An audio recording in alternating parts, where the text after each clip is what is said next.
Mari kita lebih dalam lagi datang untuk menyembah Tuhan, mengagungkan, meninggikan Dia. Yesus telah mati dan bangkit menebus setiap dosa dan kesalahan kita. Kita mau katakan, Tuhan Engkau baik. Kami berterima kasih Tuhan untuk semuanya yang Tuhan beri di dalam kehidupan kami, Tuhan Yesus.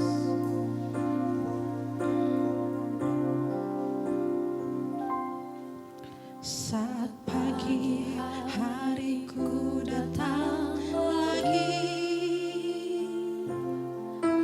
menghadap Tuhan dan rendahkan diri, mengucap syukur buat hari yang Kau beri, memuji Tuhan dengan sepenuh hati.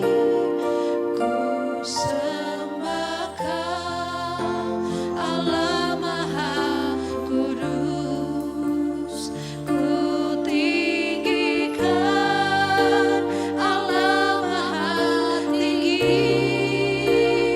Ku serahkan tubuh jiwa rohku dalam pimpinanmu, Tuhan. Kami datang pagi hari ini, Tuhan, menghadap tahta-Mu yang kudus. Saat pagi hariku datang lagi, menghadap Tuhan dan rendahkan diri, mengucap syukur buat hari yang Kau beri, memuji Tuhan dengan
bersukacita untuk pagi hari yang Engkau beri buat kami. Mari bersama dengan saya katakan amin. Puji Tuhan, shalom. Shalom. Yang di atas shalom. Shalom. Haleluya, bersukacita di pagi hari ini. Yang bersukacita mari kasih senyum samping kiri depan belakang, katakan Engkau luar biasa hari ini. Haleluya.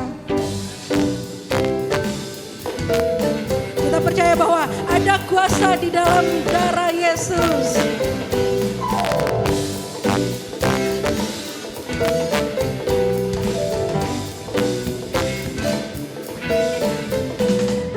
Maukah Engkau bebas dari dosa? Dalam darahnya ada kuasa. Maukah menang atas kejahatan? Ajaiblah kuasa darahnya. Maukah Engkau bebas dari dosa? Dalam darahnya ada kuasa. Maukah menang atas kejahatan? Ajaiblah kuasa darahnya. Kuasa dalam darahnya, darah Gembala. Ada kuasa dalam darahnya, darah Anak Gembala. Haleluya, ada kuasa di dalam darah Anak Gembala.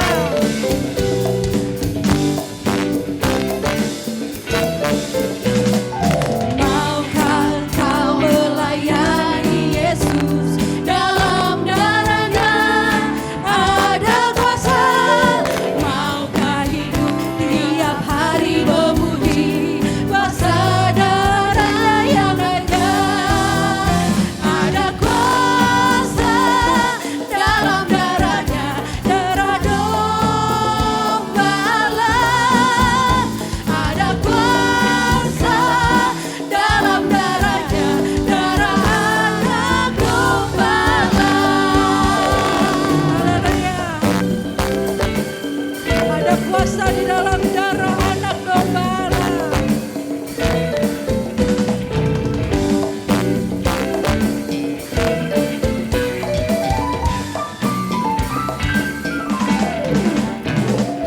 Maukah Engkau bebas dari dosa? Dalam darahnya ada kuasa. Maukah menang atas kejahatan? Ajaiblah kuasa darahnya. Ada kuasa dalam darahnya, darah Gembala. Ada kuasa dalam darahnya, darah Anak Gembala. Ada kuasa dalam darahnya, darah Gembala. Ada kuasa dalam darahnya, darah Anak Gembala. Darah Anak Gembala. Darah Anak Gembala. Haleluya. Kita bersorak buat Tuhan Yesus.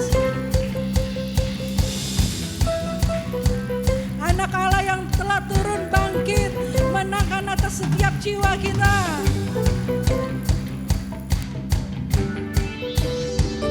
Anak Allah, Yesus namanya, menyembuhkan, menyucikan, bahkan mati, tebus dosaku, kubur kosong membuktikan Dia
Puji Tuhan, mengagungkan Dia Yesus Kristus Tuhan.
Bapak Ibu Saudara yang dikasihi Tuhan.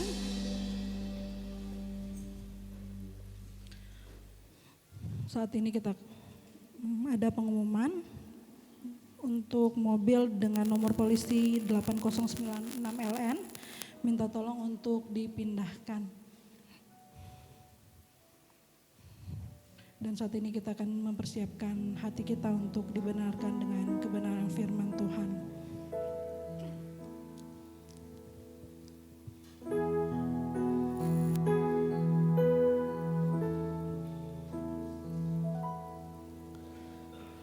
Lebih dari Bapa di dunia,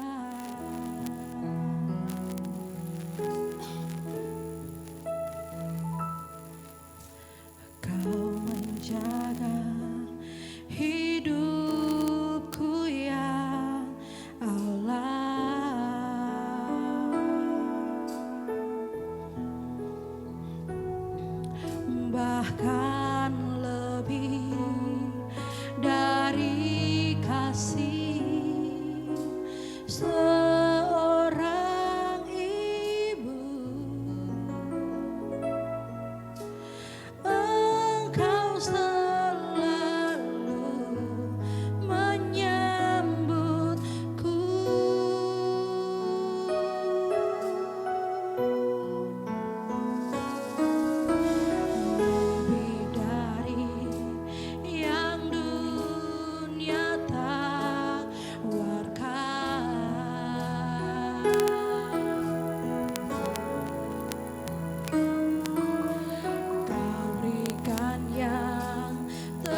dari segalanya Engkau mengasihi kami. Sebabnya kami bersyukur, kami berterima kasih untuk kasih Kristus yang indah dan ajaib dalam kehidupan kami. Kami ada sebagaimana adanya kami karena anugerah-Mu menopang kami. Segala pujian, hormat dan kemuliaan senantiasa kami persembahkan hanya bagi-Mu Yesus, Tuhan Juru Selamat kami. Kami kiranya mendapatkan hal yang indah dalam ibadah ini, karena memang Kau telah menyediakan itu bagi kami yang Kau kasih. Itu sebabnya kami mohon supaya perkenan-Mu membuat kami mengerti akan firman yang sebentar kami dengar disampaikan, supaya ketika dari firman-Mu kami menerima kebenaran-Mu, kebenaran itu sajalah yang memerdekakan kami. Kami siap untuk mendengar firman-Mu ya Tuhan, dan hanya di dalam nama yang indah, nama Yesus Kristus Tuhan, kami berdoa kepada Bapa di surga. Haleluya. Bersama kita katakan amin. Kita beri kemuliaan kepada Yesus. Haleluya. Shalom. Saya ingat-ingat bahwa setiap kali saya datang ke sini, hampir sering selalu ada di bulan yang penuh rahmat dan ampunan ini. Ya. Apa kabar saudara-saudara? Luar biasa ya. Saudara bisa senyum dulu buat saya supaya saya nggak tegang. Haleluya, kita beri tepuk tangan dulu. Haleluya. Saya pikir hanya di gereja ini, GBI di Kelapa Gading ini yang ada kasih Kristus.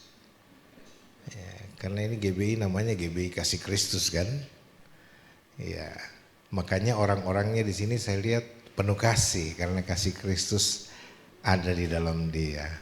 Dari wajah saudara saya bisa lihat bahwa saudara itu orang-orang yang penuh kasih, saling mengasihi karena terlebih dahulu dikasihi oleh Tuhan.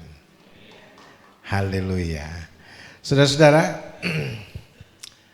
ketika saya dimintakan untuk menyampaikan kebenaran firman Tuhan, lalu ada tema apa yang ditanyakan, di hati saya sekonyong-konyong muncul ingin membicarakan, ingin berbagi berkat dengan saudara tentang anugerah dan kebenaran Yesus yang luar biasa indah dan ajaib. Makanya saya berikan kepada Ibu Yunita kalau saya nggak salah, atau Ibu siapa yang saya lupa namanya yang meminta tema. Saya bilang bikin aja temanya Wonderful Grace and Truth of Jesus Christ Thy Lord. Ya. Anugerah dan kebenaran Yesus Kristus Tuhan kita yang indah dan ajaib. Nah, apalagi kita berbicara sekarang seluruh gereja di dunia sedang masuk dalam masa persiapan Paskah. Kalau kita berbicara tentang Paskah, itu berbicara sekaligus kematian dan kebangkitannya. Saudara, yang membuat hidup Kristen itu indah bukan karena apa yang kita perbuat, tetapi apa yang Dia perbuat bagi kita. Amin, saudara. Itu sebabnya saya mau baca dulu satu ayat pendahuluan untuk kita renungkan bersama pagi ini. Saya bersyukur pagi ini saya diberikan kesempatan seluas-luasnya menyampaikan firman Tuhan. Kalau saya nggak salah 4,5 jam ya Pak. Oh, 45 menit. Haleluya. Kita buka Roma pasal 5. Roma pasal 5 ayat 16 dan 17.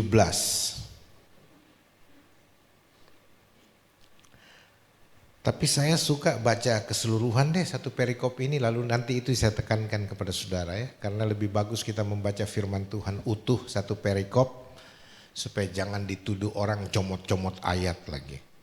Zaman sekarang kita hidup ini zaman yang amat sangat kritis. Ya itu sebabnya kita baca saja satu perikop. Judulnya Adam dan Kristus. Itu judul perikopnya, ayat 12 sampai dengan 21. Kita baca sama-sama ya. Saudara perhatikan baik-baik. Adam dan Kristus. Sebab itu sama seperti dosa telah masuk ke dalam dunia oleh satu orang, dan oleh dosa itu juga maut. Demikianlah maut itu telah menjalar kepada semua orang, karena semua orang telah berbuat dosa. Sebab sebelum hukum Taurat ada, ya perhatikan baik-baik, telah ada dosa di dunia. Tetapi dosa itu tidak diperhitungkan kalau tidak ada hukum Taurat. Sungguh pun demikian, maut telah berkuasa dari zaman Adam sampai kepada zaman Musa, juga atas mereka yang tidak berbuat dosa dengan cara yang sama seperti yang telah dibuat oleh Adam, yang adalah gambaran Dia yang akan datang. Tetapi karunia Allah tidaklah sama dengan pelanggaran Adam. Sebab jika karena pelanggaran satu orang, semua orang telah jatuh di dalam kuasa maut, jauh lebih besar lagi kasih karunia Allah dan karunia-Nya yang dilimpahkannya atas semua orang karena satu orang, yaitu Yesus Kristus. Dan kasih karunia itu tidak berimbangan dengan dosa satu orang. Sebab penghakiman atas satu pelanggaran itu telah mengakibatkan penghukuman, tetapi penganugerahan karunia atas banyak pelanggaran itu mengakibatkan pembenaran. Sebab jika oleh dosa satu orang maut telah berkuasa oleh satu orang itu, maka lebih benar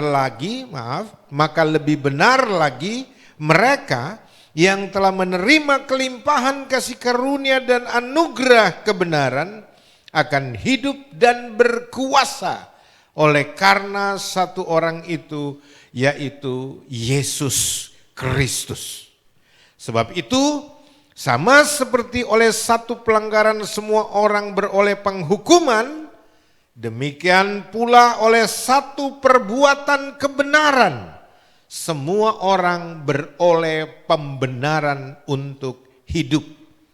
Jadi sama seperti oleh ketidaktaatan satu orang, semua orang telah menjadi orang berdosa, demikian pula oleh ketaatan satu orang, semua orang menjadi orang benar.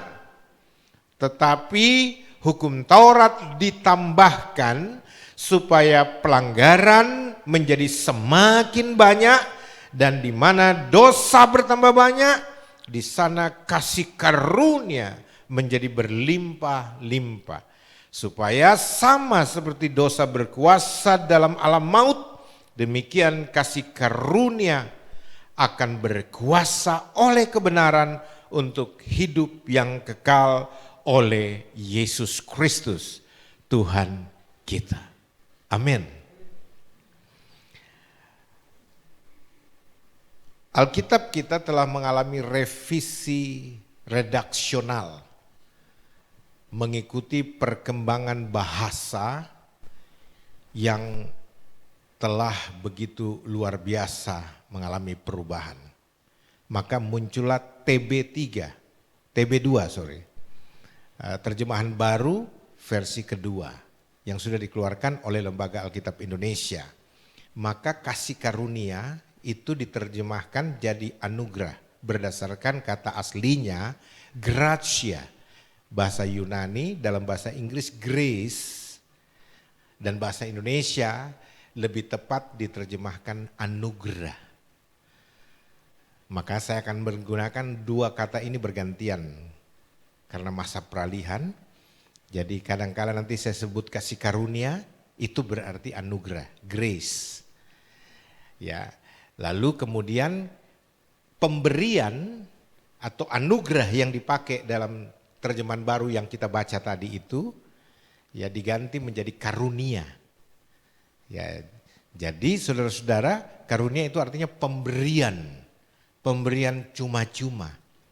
Ya, jadi saudara, itu saya kasih pengantarnya dulu supaya saudara tidak bingung nanti ketika saya sampaikan soal anugerah dan kebenaran Yesus Kristus. Dalam Yohanes 1 ayat 17 dikatakan hukum Taurat diberikan oleh Musa. Tetapi kasih karunia atau anugerah itu datang oleh Yesus Kristus. Yohanes 1 ayat 17 mengatakan hal itu. Nah saudara, di dalam ayat 17, Roma 5 ayat 17, sebab jika oleh dosa satu orang, yang dimaksud dosa Adam, maut telah berkuasa oleh satu orang itu, maka lebih benar lagi mereka yang telah menerima kelimpahan kasih karunia atau menerima kelimpahan anugerah dan dikaruniai kebenaran oleh satu orang itu, maka kita akan hidup dan berkuasa oleh karena satu orang itu, yaitu Yesus Kristus. Nah ini hal indah yang saudara mesti tahu sebagai orang Kristen. Karena banyak orang Kristen mengalami kehidupan Kristennya tidak bedanya dengan orang-orang yang berkepercayaan lain. Bahkan banyak orang Kristen yang dalam kehidupan sehari-harinya terseok-seok, lalu seolah-olah tidak berdaya. Dan mengalami beban agamawi yang begitu berat. Karena apa? Banyak orang Kristen tidak menyadari bahwa ketika dia sudah dalam Yesus Kristus, maka dia tidak lagi ada di bawah hukum Taurat. Tetapi di bawah hukum baru yang namanya hukum kasih karunia atau anugerah Yesus Kristus dan kebenarannya. Apa bedanya hal ini? Sangat beda. Makanya Yesus pernah bilang, marilah kepadaku hai kamu yang letih lesu dan berbeban berat. Aku akan memberikan kelegaan kepadamu. Ini kadangkala orang Kristen menafsirkan beban berat itu beratnya beban kehidupan. Bukan, Yesus tidak mau menghilangkan beban kehidupan dalam pengertian kalau seseorang mau hidup yang baik, mau diberkati yang layak misalkan, dia harus bekerja. Bukan berarti lalu beban berat itu Tuhan ambil, kau tidak perlu bekerja lalu Tuhan akan berkati kau luar biasa. Enggak seperti itu. Beban yang maksudnya beban berat yang membebani hidup kita yang sebenarnya sudah tidak perlu lagi kita tanggung, yaitu beban agamawi, yaitu beban yang diakibatkan oleh tuntutan hukum Taurat yang tidak mungkin kita bisa lakukan. Maka Yesus panggil untuk mari, datanglah kepadaku, aku akan memberikan kelegaan kepadamu. Ya, saudara yang kekasih, banyak orang pikir saya anti hukum Taurat. Tidak, Alkitab yang bilang hukum Taurat itu berlaku sampai di zaman Yohanes Pembaptis saja. Ya, setelah itu lewat kematian Kristus, tuntutan hukum Taurat digenapi. Yesus telah menggenapi semua tuntutan hukum Taurat. Yesus telah memenuhi semua tuntutan hukum Taurat. Yesus telah melaksanakan semua tuntutan hukum Taurat. Dan apa yang dituntut oleh hukum Taurat yaitu kematian karena dosa, Yesus sudah penuhi. Dia mati karena dosa, tapi bukan karena dosanya, tapi dosa seluruh umat manusia karena Adam. Hukum Taurat menuntut kematian, tetapi anugerah memberikan kehidupan. Itu bedanya, saudara-saudara. Lalu apakah hukum Taurat tidak perlu? Hukum Taurat itu diberi oleh Tuhan, itu dari Tuhan.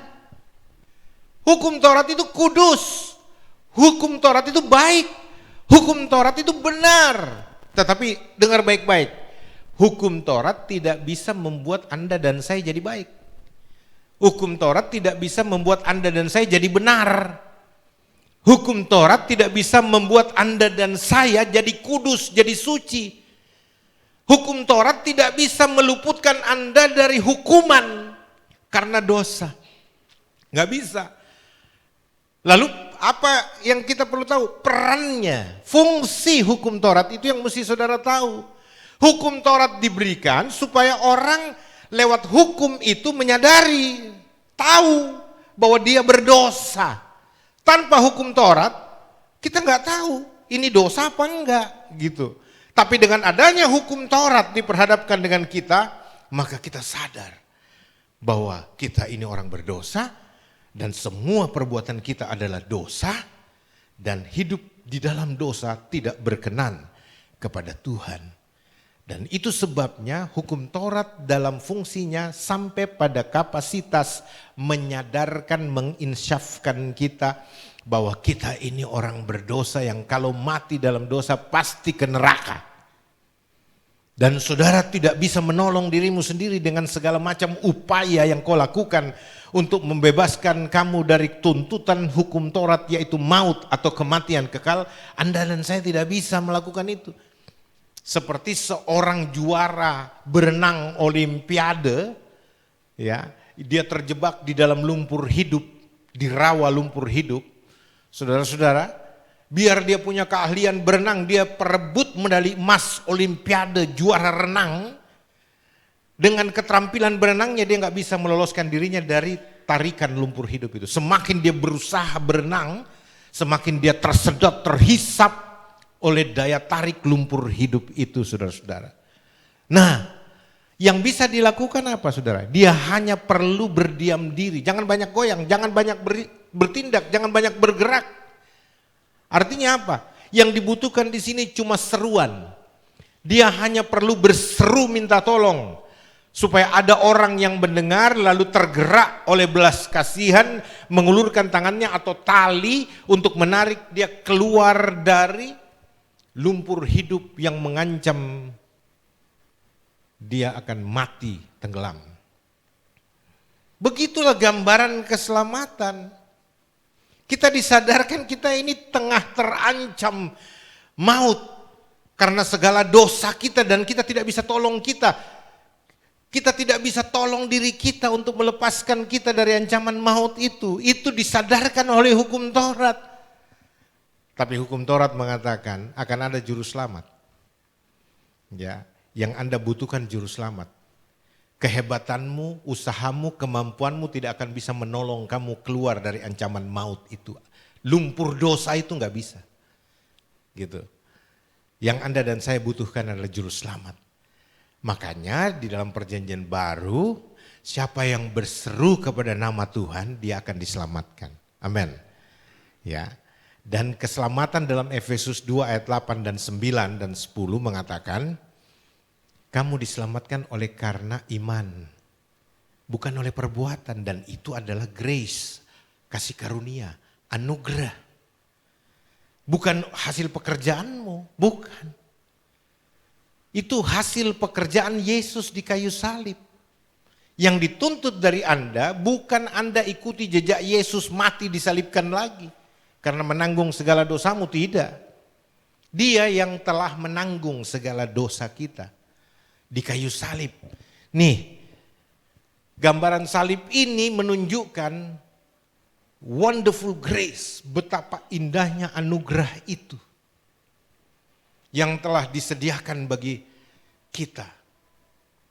Saudara-saudara yang kekasih, kenapa saya perlu jelaskan ini dulu di awal supaya saudara tahu bagaimana status Anda di dalam Yesus. Jadi kalau Anda bilang Anda percaya Yesus, percaya apa? Percaya bahwa dia telah menggantikan Anda mati di kayu salib. Yang mestinya Anda dan sayalah yang harus ada di salib. Mati karena dosa yang kau perbuat. Tetapi karena begitu besar kasihnya kepada kita, maka dia telah menggantikan kita di sana. Kita sebagai anak Adam, anak manusia, orang berdosa, posisi kita itu digantikan oleh Yesus. Dia menggantikan posisi kita yang harus ada di kayu salib, dan kita diberikan posisinya sebagai anak Allah, anak Tuhan. Ini saudara tangkap dulu. Jadi ada pertukaran, ya, substitution, pertukaran tempat. Dia mengambil tempat kita, kita mengambil tempatnya. Tapi tempat yang diberikan, posisi yang diberikan kepada kita, itu bukan hasil usahamu, bukan karena hebatnya kamu dan saya, tidak ada. Semua berdasarkan kasih Kristus itu. Itu yang disebut dengan anugerah. Bahkan saya suka katakan unmerited favor. Artinya anugerah yang tidak layak kuterima, tetapi dia berikan itu kepada saya. Dan saudara yang kekasih, wonderful grace di sini letaknya. Bahwa keselamatan bukan karena inisiatif saudara, bukan karena prakarsa saudara mau diselamatkan, tidak. Dosa menjauhkan orang dari Tuhan. Dan Alkitab mencatat orang berdosa, semua orang telah berdosa dan telah kehilangan kemuliaan Allah. Dan oleh dosa itu orang menjauh dari Tuhan, tidak seorang pun yang benar, tidak seorang pun mencari Tuhan. Semua orang telah kehilangan kemuliaan Allah. Lalu kekristenan lahir, apakah sama dengan agama-agama lain? Tidak. Kekristenan itu bukan karena upaya orang mencari Tuhan, tetapi upaya Tuhan sendiri yang mencari manusia berdosa yang terhilang dan terancam binasa dalam kekekalan. Itu kekristenan, Bu. Jadi Bapak Ibu yang kasih, saya perlu sampaikan ini di awal untuk saudara mengetahui statusmu. Nah, sekarang statusmu. Setelah engkau percaya bahwa Yesus telah mati ganti engkau, maka engkau harus tahu statusmu bukan lagi orang berdosa, tetapi engkau orang benarnya Tuhan. Dibenarkan karena dia telah menggantikan kita terhukum mati karena dosa itu. Jadi status orang benar itu saudara mesti pegang. Karena tidak boleh masuk surga orang berdosa. Tidak ada di sorga orang berdosa. Yang boleh masuk sorga hanya orang benar. Dan hebatnya Anda dan saya telah memperoleh status sebagai orang benar itu. Bukan karena perbuatan saudara, tapi karena anugerahnya yang wonderful itu. Amin saudara. Bukankah ini kabar baik? Dan status lain yang saudara terima sebagai anak Allah. Sehingga Sang Pencipta langit dan bumi serta segala isinya yang transenden, yang imanen, yang tak terpikirkan oleh akal pikiran manusia, yang susah dibayangkan bagaimana Sang Pencipta itu keberadaannya, telah menyatakan dirinya di dalam tubuh Yesus Kristus. Telah menyatakan dirinya di dalam Sang Putra. Telah menyatakan dirinya lewat firman yang jadi manusia. Sehingga oleh Yesus kita mengenal siapa pencipta itu. Oleh Yesus kita dibawa kepada keselamatan. Oleh Yesus hidup kita diubahkan. Maka sebagai anak, ketika kita percaya Yesus, Alkitab bilang kita diberikan kuasa menjadi anak-anak Allah, bukan? Nah, itu sebabnya hanya kita di kolong langit ini yang bisa panggil Tuhan semesta alam itu dengan sapaan ya Abba, ya Bapa. Ya, Yesus ajarkan our Father. Father itu berbicara ayah kandung, anak kandung. Ya, ayah dengan anak kandungnya panggil dia Father. Dalam bahasa akrab Inggris itu daddy. Ya, dalam bahasa Arabnya Abba. Ya Bapa, ya Abba. Dalam bahasa Manadonya papi. Ya. Saudara, dalam bahasa Bataknya Among. Ya. Jadi saudara-saudara, kita bisa panggil Tuhan semesta alam Bapa. Kalau sistem kepercayaan lain, mana ada berani penganut agama lain bisa panggil Sang Pencipta langit dan bumi serta segala isinya dengan panggil Bapa, terima kasih Bapa yang baik. Nggak ada. Karena apa? Yang lain itu bukan anaknya. Hanya kita, anak-anak Bapa di surga. Amin. Status ini Anda terima bukan karena hal yang baik yang ada pada Anda. Tidak ada, dari kita nggak ada yang baik. Semata-mata semua adalah pemberian kasih karunia atau anugerah. Anda bahkan dan saya tidak pernah cari itu. Tuhan yang cari Anda. Kalau mau jujur, kita semua ini ada di gereja bukan karena kita cari Tuhan, tapi Tuhan yang cari dan menemukan kita dan bawa kita di gereja. Betul kan? Iya. Kalau saya mau jujur dari diri saya nggak pernah pikirkan gereja dulu. Tapi karena kasihnya, dia kirim orang dan tidak bosan kirim orang. Satu orang gagal, dia kirim lagi yang lain. Lalu ajak saya sampai saya mau pergi ke retret mahasiswa. Lalu di sanalah dia beracara dengan saya. Ada hambanya yang berkhotbah dan firman itu menembus nuraniku. Membuatku bertekuk lutut. Preman cap meong ini akhirnya keok. Menerima Yesus sebagai Tuhan dan Juru Selamatnya secara pribadi. Dan saat itu hidupku diubahkan. Demikian pun saya percaya Anda juga mengalami hal yang sama. Kasih karunia Tuhan yang menemukan kita. Lalu kasih karunia Tuhan itulah yang membuat kita bertobat. Kita sadar akan kasih-Nya lalu menyerahkan diri kepada Dia, bukan? Saya mau kasih contoh. Saya masuk di dalam contoh bagaimana kasih karunia itu menemukan orang-orang berdosa. Ada beberapa kisah di Alkitab, saudara-saudara, yang saya mau ambil untuk memperlihatkan bagaimana kasih karunia yang wonderful itu, wonderful grace, itu beracara pada orang-orang pilihan. Ya. Saudara, ketika satu waktu Petrus dan Andreas saudaranya, serta Yakobus dan Yohanes sahabat-sahabatnya pulang dari melaut sepanjang malam, mereka tidak membawa hasil apa-apa. Mereka sudah semalaman mencari ikan, mereka pulang dengan nihil. Tidak ada hasil. Kerja keras, keringat dingin, banting tulang sampai nan tulang marah juga. Nggak ada hasilnya. Ya. Lalu apa yang terjadi saudara-saudara yang kekasih? Yesus ada di pinggir pantai Galilea bersama dengan beberapa orang lain habis mengajar mereka. Lalu terlihatlah Petrus dan Andreas sedang membenahi jalannya. Lalu menambatkan perahunya. Begitupun Yakobus dan Yohanes yang ada di sebelah sana. Ya, saya coba mendramatisasi kisah Alkitab ini. Ya. Lalu Yesus mendekati mereka. Lihat, Yesus mendekati mereka. Mereka tidak memanggil Yesus. Mereka tidak minta tolong sama Yesus. Tapi Yesuslah yang berinisiatif untuk menolong mereka. Yesus datang dan berkata, Simon, Andreas, ya, kalau saya mau tambah narasinya, gimana? Nggak ada apa-apa, kosong. Laut tidak memberikan berkahnya.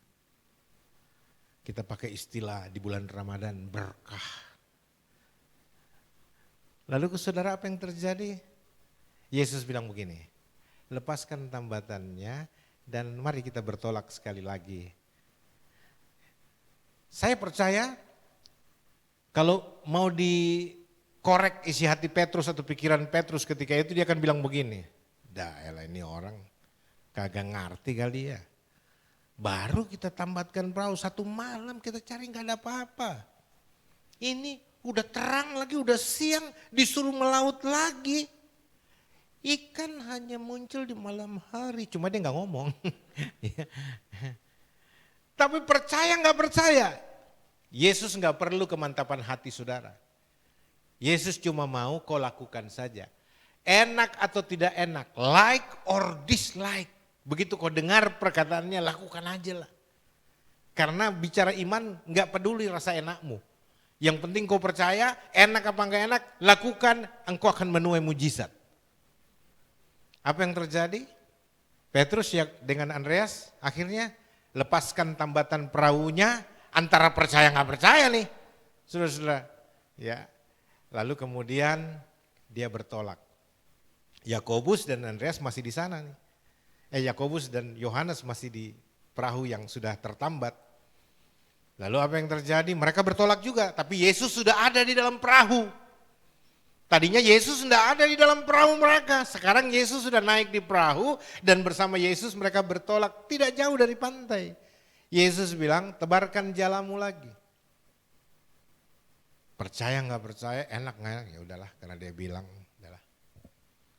Lempar jalannya, nggak berapa lama tiba-tiba busa air itu mulai muncul dan perahu mereka mulai miring karena jalan mereka mulai tertarik. Dan mereka kaget, waduh ini kayaknya buih-buih karena gelepar-gelepar ikan nih.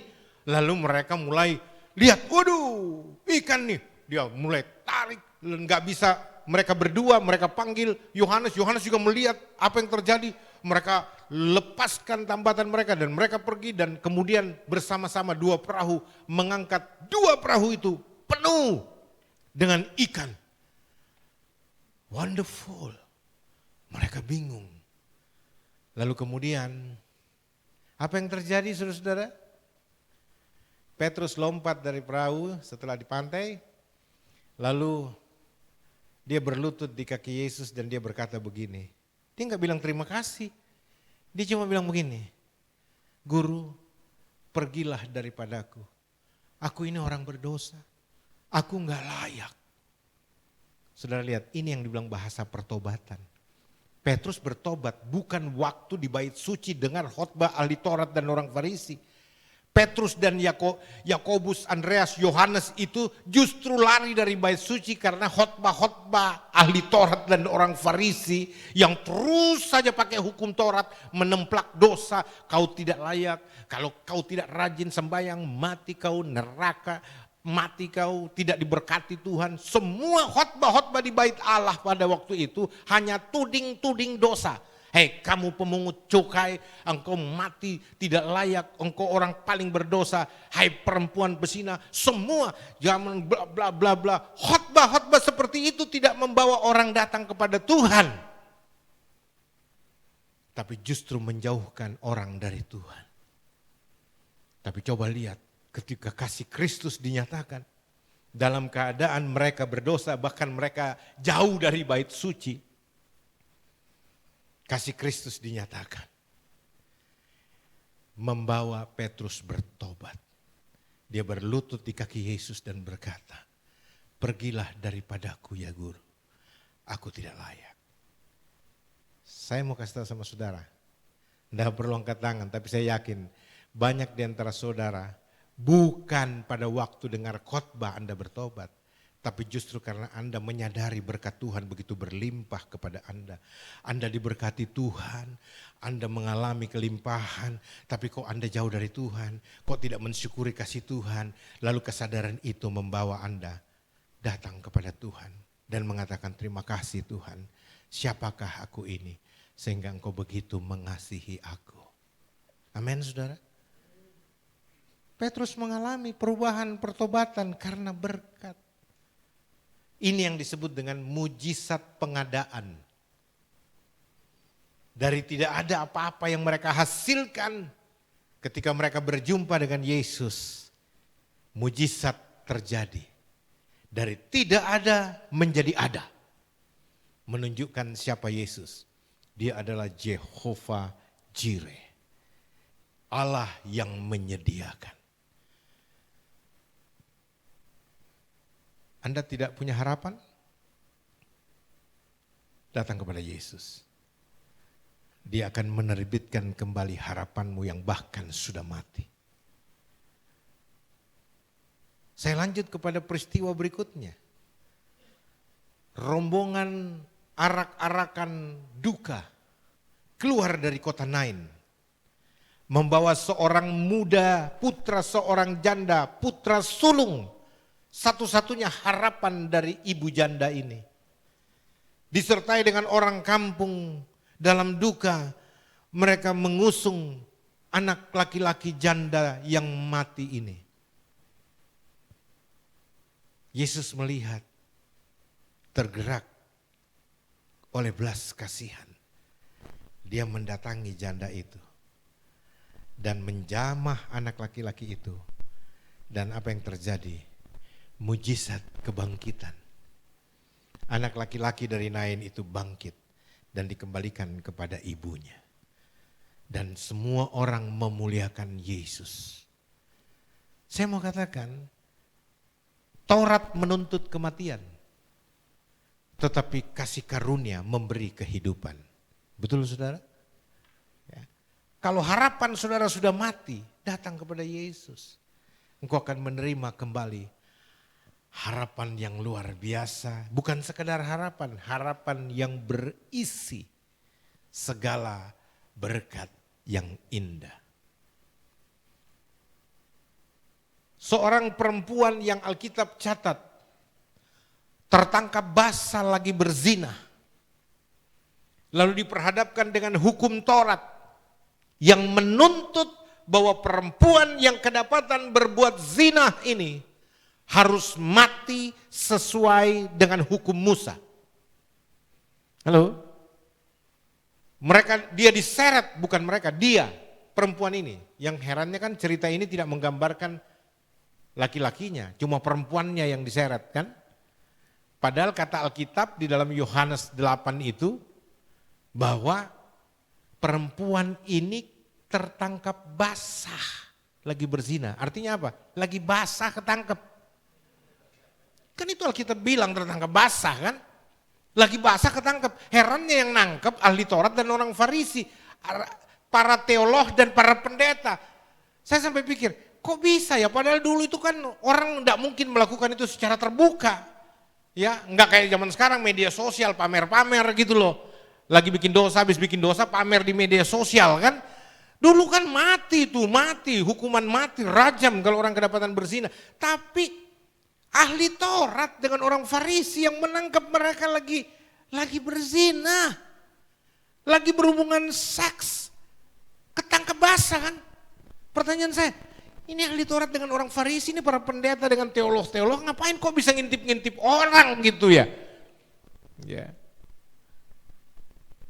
Ketangkep. Perempuan yang dibawa, pertanyaan saya, laki-lakinya di mana? Katanya lagi asik berdua ketangkap basah gitu loh. Laki-lakinya di mana? Lalu muncul pikiran saya, oh ini gambaran. Perempuan itu gambaran kaum yang lemah. Ya, kaum yang lemah lah yang gampang diseret di muka hukum. Yang kuat, mungkin saja teman perempuan yang berzina ini adalah orang kuat. Atau mungkin salah satu dari orang Farisi dan ahli Taurat ini. Atau penguasa ketika itu. Sehingga mereka kebal hukum. Yang lemah lah yang diseret. Tapi saya mau kasih tahu. Ketika perempuan ini diseret dan bahkan dibawa ke depan Yesus. Untuk minta Yesus sendiri juga meneguhkan hukum Musa itu. Tapi lihat, hukum Taurat menuntut kematian perempuan ini. Tapi begitu dia berjumpa Yesus sang kasih karunia itu. Kasih karunia memberikan dia kebebasan. Ini yang namanya mujizat pengampunan. Mujizat pengampunan yang membebaskan perempuan itu dari tuntutan kematian karena dosanya. Apakah Yesus mentolerir dosa? Tidak. Yesus mengasihi orang berdosa walaupun dia membenci dosanya. Tapi penebusan Yesus berlaku surut. Itu yang saya bilang. Jadi walaupun Yesus pada waktu itu belum mati, tetapi dosa orang-orang dari Adam sampai kepada Yesus mati, itu juga ikut ditanggung dan dia menanggung dosa banyak orang yang akan lahir di depan sana sampai hari kiamat. Karena Yesus mati hanya sekali dan untuk selama-lamanya. Kematian Yesus, penebusan Yesus berlaku surut dan progresif. Karena Yesus tidak akan mati berulang-ulang untuk menebus manusia berdosa. Jadi yang ditebus itu bukan dosa manusia. Yang ditebus manusia dosa. Tadi ada lagunya. Anak Allah, Yesus namanya. Terus dia tebus dosaku, tidak. Itu lagu salah. Mestinya dia tebus diriku. Karena yang Yesus tebus adalah diri kita, bukan dosa kita. Kalau saudara mau mengerti kata tebus, saudara pergi ke Pegadaian. Ya, saya bolak-balik masuk Pegadaian, Pak. Jujur saya enggak inilah. Ya. Kadang-kala saya gadekan cincin saya, kadang-kala saya gadekan kulkas dulu waktu mau bantu orang aja susah, kasihan banget. Gua susah, dia lebih susah lagi. Ya, udah kita ke Pegadaian. Makanya karena sering keluar masuk Pegadaian, Pak, jadi tahu ya bahwa di Pegadaian hanya ada istilah menebus. Menebus artinya apa? Membeli kembali apa yang menjadi milik kita. Gitu.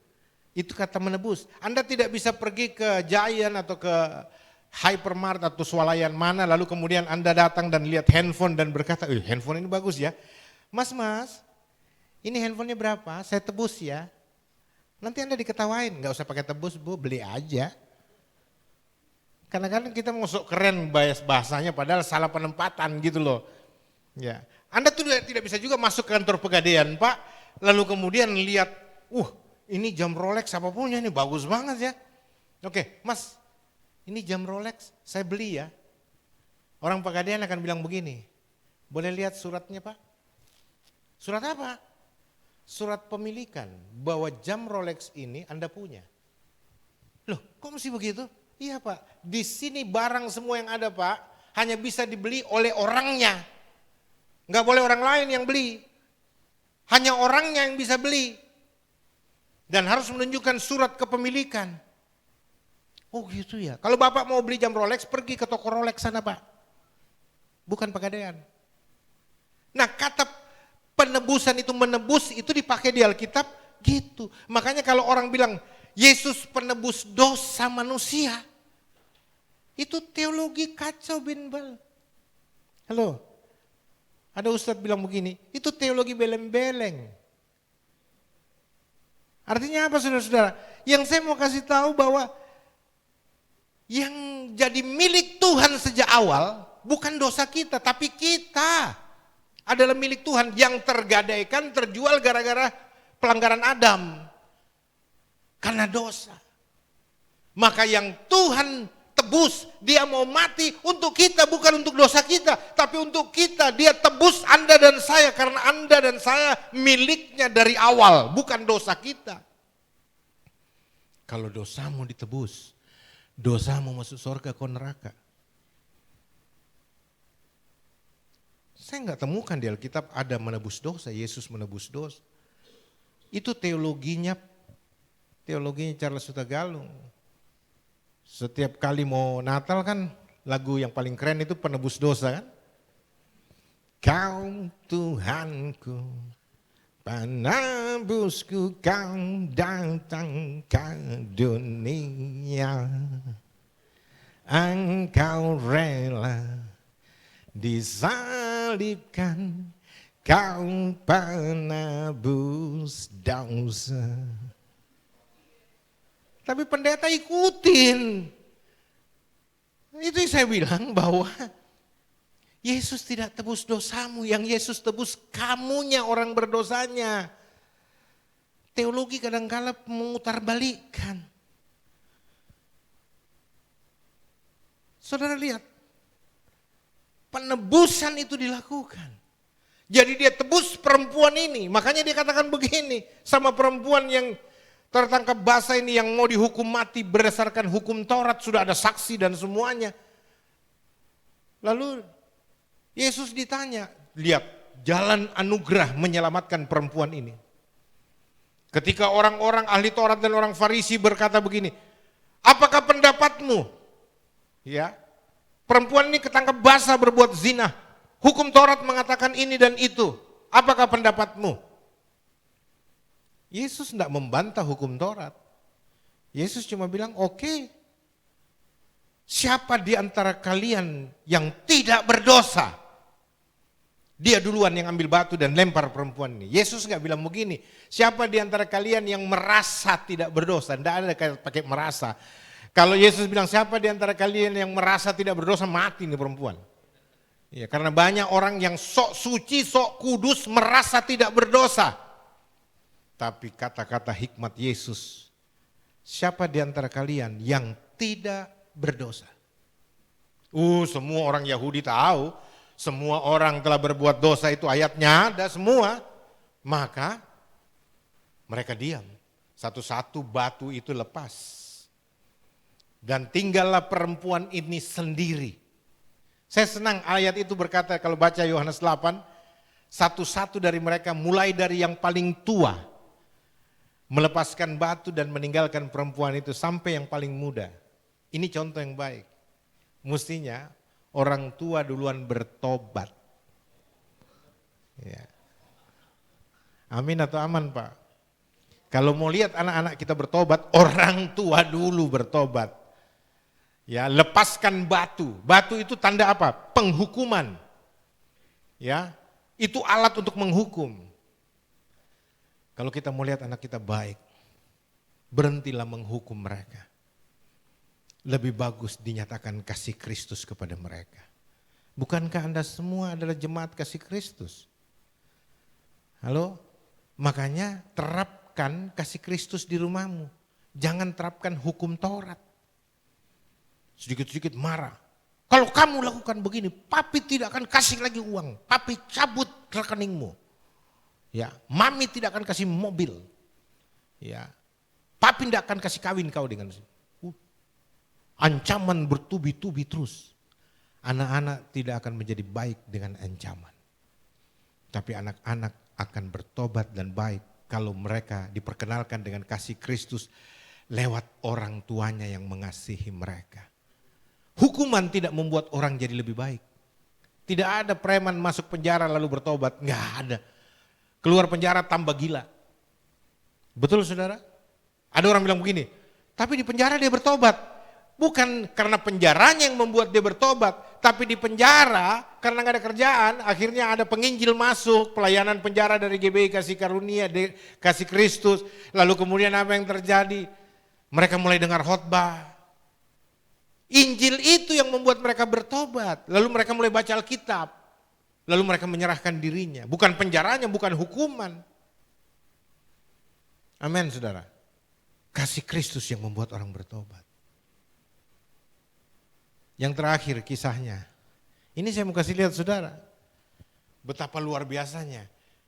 Kalau hukum Taurat menuntut hukuman, kematian, kasih karunia memberikan kehidupan, kelepasan, kemerdekaan. Seorang laki-laki lumpuh yang sudah puluhan tahun lumpuh dan selalu gagal mencapai kolam Bethesda. Ada kolam Bethesda kalau Anda pernah dengar cerita ini di Alkitab, ya. Kalau kolam itu didatangi malaikat, kolam itu bergolak. Siapapun yang duluan masuk ke dalamnya dia akan menerima kesembuhan dari sakit penyakit apa saja. Laki-laki ini selalu berjuang tapi kalah cepat. Dengan usahanya dia gagal berkali-kali gagal. Akhirnya dia tinggal dengan kefrustrasiannya di pinggir kolam. Ya, Yesus datang menghampiri dia. Lalu Yesus bilang begini, apakah yang kau inginkan? Ya, tidak ada yang membawa saya ke kolam itu. Setiap kali malaikat datang dan kolam itu bergolak airnya, saya selalu didahului oleh orang lain. Inilah nasib saya.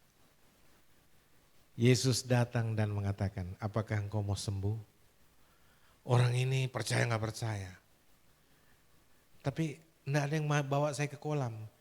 Bukan kolam itu kebutuhanmu. Engkau membutuhkan saya. Kalau kau percaya, akulah dia. maka apapun akan terjadi padamu. Lalu orang itu cuma bilang, ya saya percaya. Dan Yesus bilang, bangkitlah. Seketika itu juga kakinya dipulihkan, dikuatkan.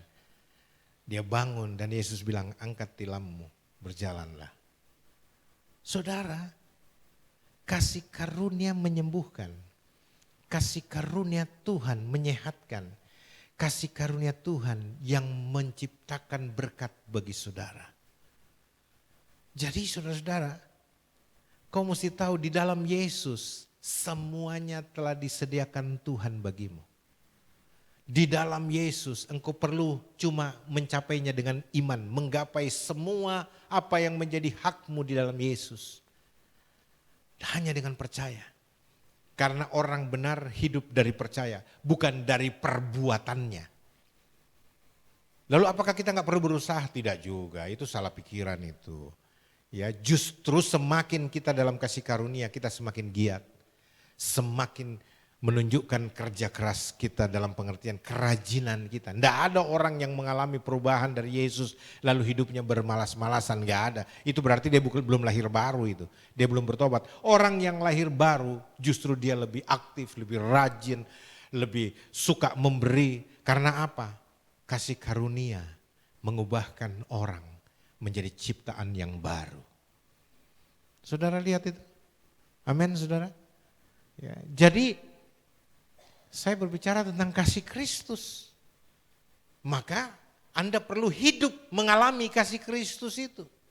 Jangan cuma ada di GBI kasih Kristus tapi tidak mengalami kasih Kristus.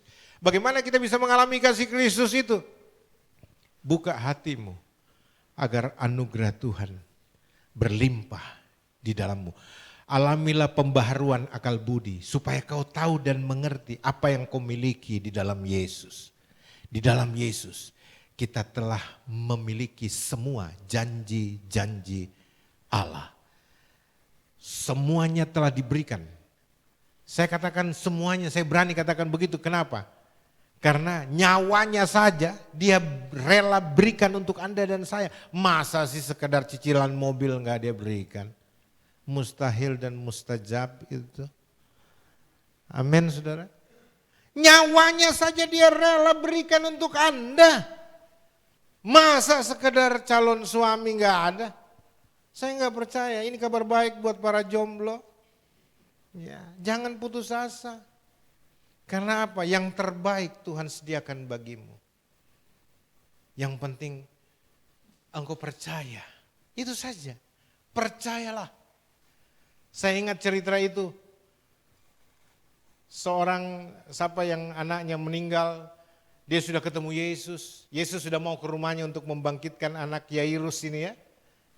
Lalu orang-orang datang dari rumahnya. Pak Yairus, mohon maaf Pak, udahlah. Udah mati anak kita. Nah, ini gaya bahasa Batak ini. Ya biar bukan anaknya, dia bilang anak kita udah mati. Udah meninggal anaknya katanya. Wah, Yairus bagaimanapun sedih juga sampai nggak bisa ngomong. Tapi Yesus bilang begini, tenang, percaya saja. Cuma dituntut percayanya kok. Lalu percaya nggak percaya? Yairus ikut Yesus. Sampai ke rumah Yairus, semua orang menangis. Yesus bilang, kenapa kamu menangis? Lagi nangis ini, nangis. Lalu Yesus bilang, dia tidak mati tapi tidur. Dari nangis meraung-raung berubah jadi ketawa. Karena apa? Hanya untuk mengejek Yesus. Karena hal yang tidak masuk akal bagi mereka. Orang jelas-jelas mati sudah perkabungan. Lalu Yesus bilang dia nggak mati, tidur. Tapi dia nggak tahu yang berbicara ini adalah kebangkitan dan hidup. Lalu Yesus sudah suruh pindah mereka semua. Kamu keluar, yang nggak percaya, yang suka ngejek-ngejek, keluar aja, keluar. Petrus, Yakobus, Yohanes tinggal dengan Yairus dan istrinya. Lalu menghadapi anak itu. Dan Yesus bilang, Talita kum, bangunlah. Anak itu bangun, dipegang tangannya. Anak itu bangun. Apa yang terjadi? Kasih karunia. anugerah Tuhan menciptakan mujizat kebangkitan dari antara orang mati.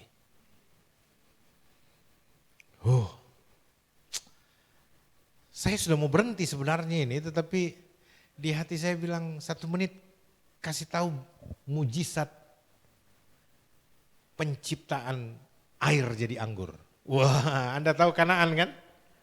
Ya, sorry, pernikahan di Kana. Terima kasih Bu. Ya, kalau di tempat lain Ibu koreksi pendeta dosa Bu. Tapi karena di sini kasih Kristus berlaku. Oh mantap. Ya. Jadi mujizat di Kana itu, Anda tahu cerita di Alkitab? Kerabat Ibu Yesus menyelenggarakan pernikahan. Lalu apa yang terjadi? Mereka kekurangan anggur dan itu bisa menjadi aib malu besar sama orang-orang yang datang nanti. Terus Ibu Yesus tahu keadaan itu dan Ibu Yesus tersentuh hatinya menjaga supaya martabat keluarga tidak dihina. Yesus tahu dia harus datang kepada siapa. Maria Ibu Yesus tahu dia harus datang ke siapa. Dia datang kepada Yesus. Yesus, mereka kehabisan anggur. Maria cuma bilang begitu. Yesus bilang begini, mau apakah engkau daripadaku Bu? Waktuku belum tiba. Tapi Maria tahu mau tiba apa belum waktunya, pokoknya gue udah bilang. Gitu. Dan saya tahu siapa kamu. Itu, seorang ibu harus tahu siapa anaknya dong. Betul kan? Lalu apa yang terjadi? Akhirnya Yesus datang juga ke pelayan itu. Ya, itu tempayan yang 6 itu kamu isi air. Waduh, disuruh isi air. Bayangkan, kalau Anda jadi pelayan Anda mau gak? Mungkin Anda berpikir, lah ini kan tempat anggur. Orang kehabisan anggur lu suruh isi air. Ya. Tapi firman Tuhan tidak butuh bantahan saudara. Firman Tuhan cuma butuh ketaatanmu. Masuk akal apa gak masuk akal, pokoknya kalau kau dengar firman Tuhan lakukan aja lah.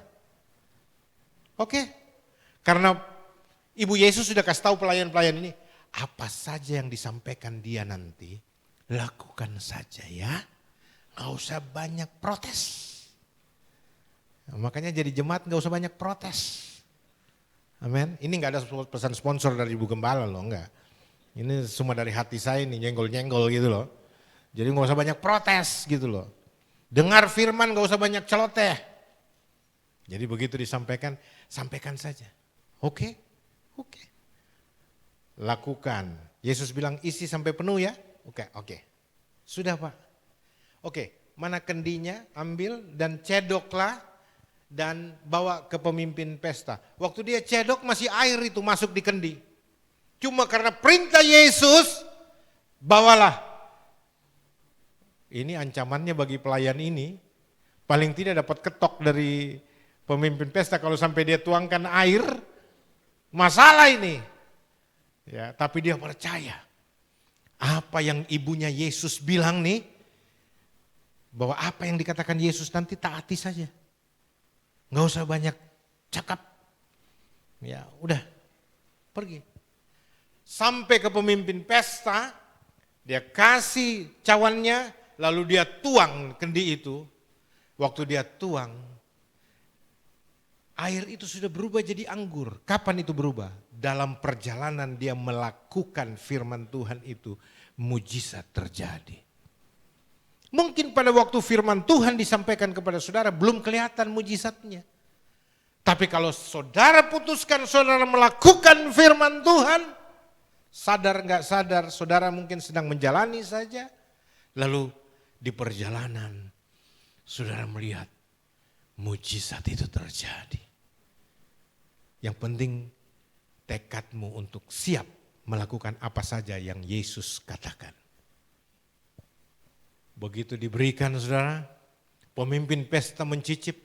Wow, ini wine grade A. Ini anggur kelas 1. Kalau yang lain menyediakan anggur terbaik dulu, nanti kalau sudah mau selesai pesta baru yang jelek dikeluarkan. Ini kamu dari alfa sampai omega, dari awal sampai akhirnya pesta, yang terbaik kamu sediakan. Luar biasa, martabat keluarga terangkat. Karena apa? Mereka melibatkan Yesus dalam pesta mereka. Libatkan Yesus dalam apapun yang kau kerjakan. Maka engkau lihat, martabatmu akan terangkat.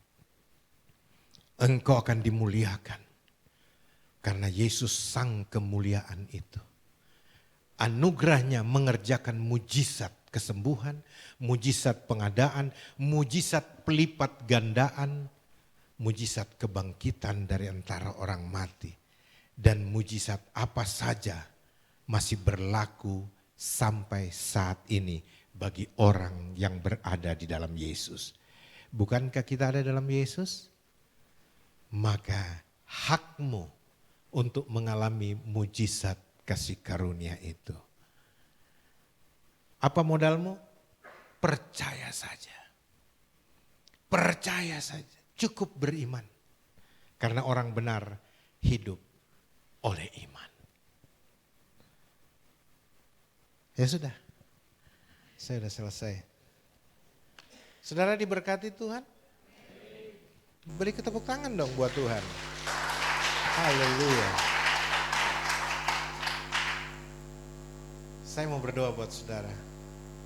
Supaya Tuhan membuka pikiranmu dan bisa melihat semua anugerah yang tersedia di dalam Dia. Bangkit berdiri bersama saya. Angkat tangan kananmu dan taruh tangan kirimu di dada, katakan, ikut doa saya. Terima kasih Tuhan Yesus untuk firman-Mu hari ini. Aku disadarkan, mataku dicelikkan. Aku minta Tuhan, bukalah pikiranku supaya aku bisa mengerti firman-Mu dan melihat segala anugerah-Mu yang telah Kau berikan kepadaku. Berikan aku keteguhan hati Tuhan untuk hidup sesuai dengan janji-Mu. Terima kasih untuk anugerah-Mu yang berlaku bagiku dan bagi keluargaku. Segala pujian, syukur ku persembahkan bagi-Mu. Di dalam nama Yesus, aku terima segala kasih karunia-Mu. Haleluya. Semua kita berkata, amin. Beri kemuliaan bagi Yesus Tuhan.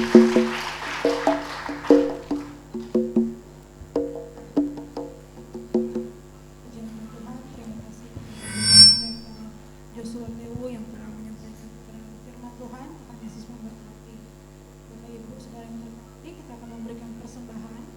Saya mengundang petugas untuk bersiap, kita memberikan persembahan.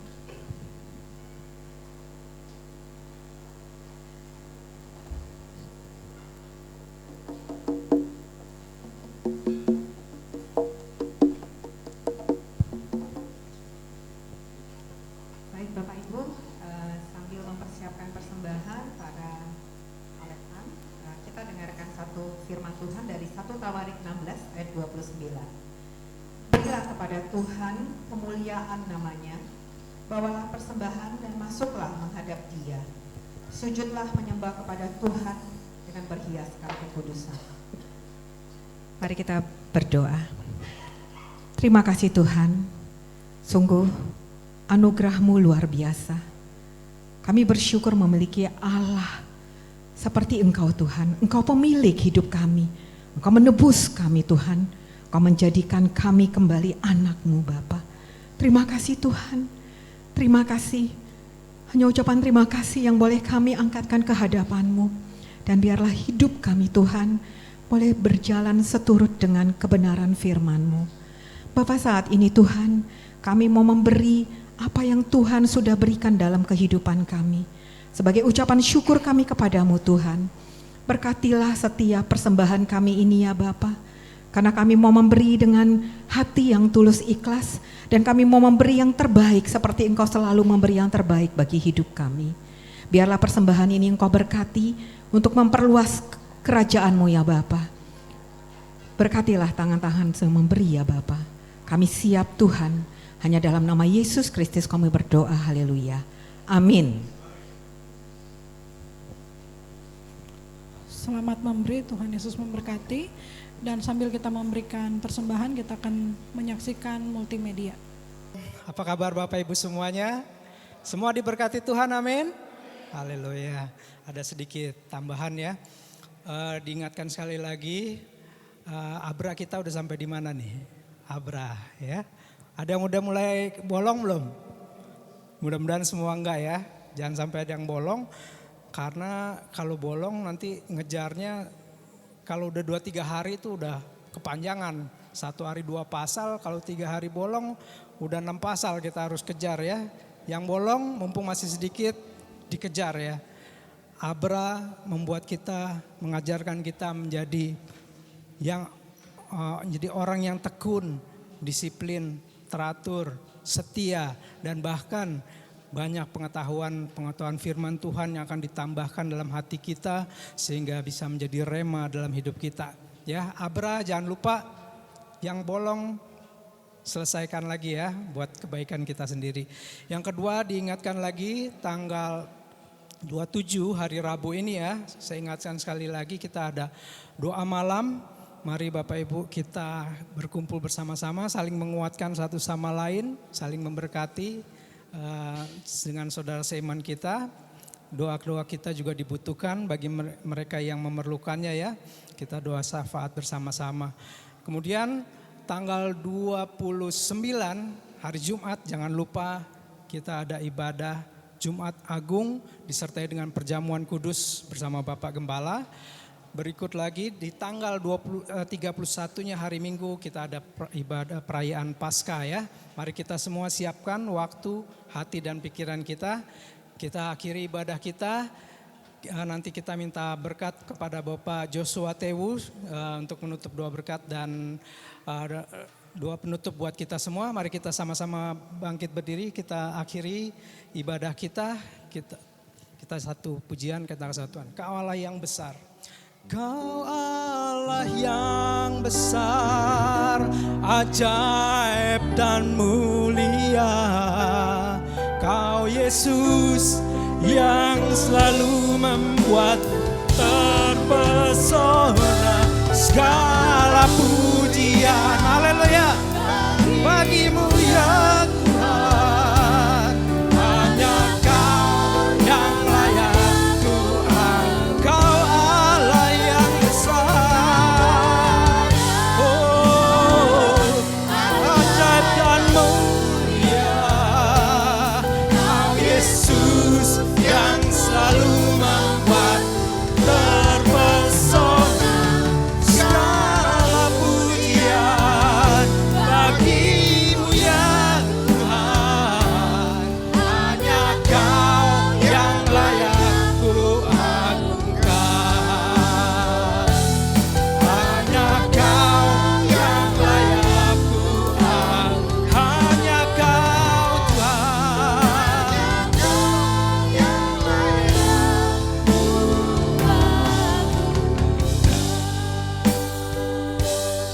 Sebelum kita menerima berkat Tuhan, mari kita satu dalam doa syafaat kita. Kami umat-Mu Tuhan yang atasnya nama Tuhan disebut.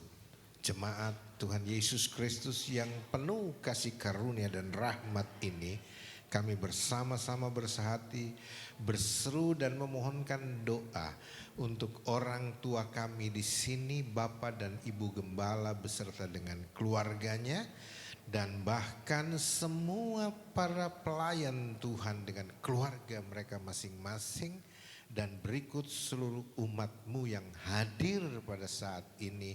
Kiranya Tuhan senantiasa menyatakan kasih karunia-Nya yang berlimpah-limpah dalam hidup umat-Mu ini ya Tuhan. Terima kasih ya Tuhan untuk pemeliharaan-Mu yang indah dan ajaib. Wonderful grace yang boleh Kau nyatakan dan kami boleh alami. Dan supaya ke depan juga Tuhan membuka pikiran kami, menerangi mata hati kami, agar kami boleh melihat seluruh gelaran kasih karunia-Mu dalam hidup kami, dan supaya kami boleh hidup di dalam rahmat-Mu yang selalu baru setiap pagi. Terima kasih Tuhan, kami percaya ibadah ini penuh dengan kuasa karena Engkau hadir di tengah-tengah kami, maka yang sakit jadi sembuh di dalam nama Yesus. Yang lemah dikuatkan, semua pintu-pintu yang tertutup dibukakan di dalam nama Yesus. Yang gagal jadi berhasil, yang berhasil memuliakan Tuhan. Dan kami yang kuat menanggung yang lemah menaruh harap dan mengandalkan Tuhan.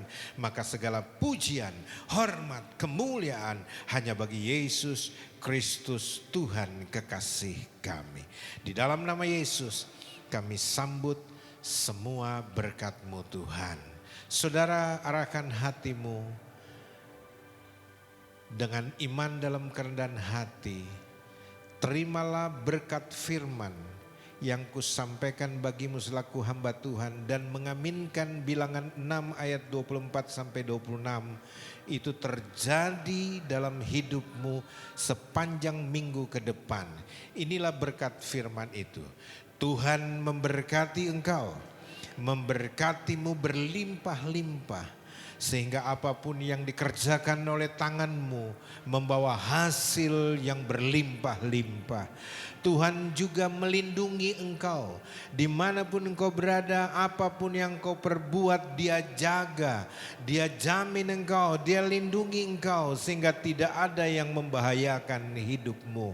Tuhan juga senantiasa menyinari engkau dengan wajah-Nya supaya engkau diterangi di tengah dunia yang gelap ini, agar oleh terangnya engkau tidak terantuk oleh apapun dalam kegelapan. Engkau berjalan di jalan terang Tuhan dan bertemu dengan rahmat-Nya yang selalu baru setiap pagi. Anugerah-Nya besar menyertai engkau, sehingga setiap hari engkau akan melihat Dia menghadapkan wajah-Nya kepadamu, supaya engkau tahu Dia Sang Immanuel yang telah berjanji tidak akan pernah membiarkan apalagi meninggalkan engkau. Dia terus menyertai engkau sampai kepada kesudahan zaman, dan sembari menantikan kedatangannya yang kedua kali, Dia akan terus menopang engkau di atas damai sejahtera-Nya yang melampaui segala akal itu, supaya di atas damai Kristus itu engkau tetap berdiri teguh, kokoh, kuat, tak tergoyahkan sampai Tuhan datang yang kedua kalinya. Di dalam nama Yesus Kristus Tuhan, kami terima segala berkat-Mu ya Bapa. Haleluya, haleluya. Terima kasih Yesus.